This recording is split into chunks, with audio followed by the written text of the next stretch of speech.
ছিড়বে না কবু এই বাঁধন।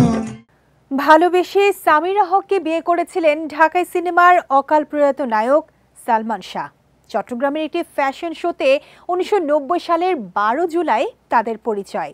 এরপর ধীরে ধীরে বাড়ে ঘনিষ্ঠতা, প্রেম, অতঃপর নেন বিয়ের সিদ্ধান্ত। সামিরাকে বিয়ের জন্য আত্মহত্যার চেষ্টাও করেছিলেন সালমান। এরপর 1992 সালের 20 ডিসেম্বর গোপনে বিয়ে করেন সালমান সামিরা। তাদের সেই প্রেম কাহিনী নিয়ে সিনেমা বানানোর উদ্যোগ নিয়েছিলেন নির্মাতা ছোটকু আহমেদ।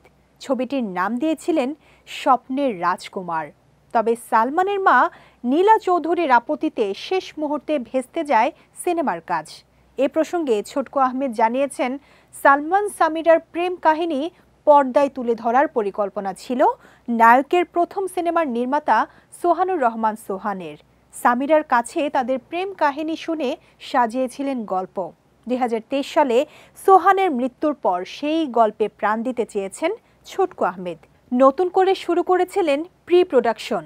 শিল্পী নির্বাচন করতে চেয়েছিলেন বিভিন্ন জেলা থেকে অডিশনের মাধ্যমে, কিন্তু নীলা চৌধুরী আপত্তি জানালে তা বন্ধ হয়ে যায়। স্বপ্নের রাজকুমার সিনেমাটি বন্ধ হয়ে যাওয়ায় আক্ষেপ প্রকাশ করে ছোটকু আহমেদ বলেন, এটি সালমানের বায়োপিক নয়, দুই তরুণ তরুণীর প্রেম কাহিনী।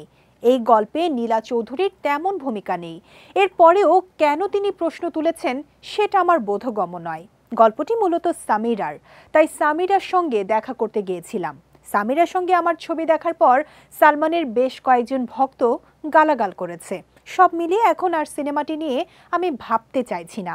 তবে আপাতত কাজ বন্ধ হয়ে গেলেও ভবিষ্যতে সিনেমাটি ভিন্ন প্রেক্ষাপটে করতে পারেন বলে ইঙ্গিত দিয়েছেন এই নির্মাতা।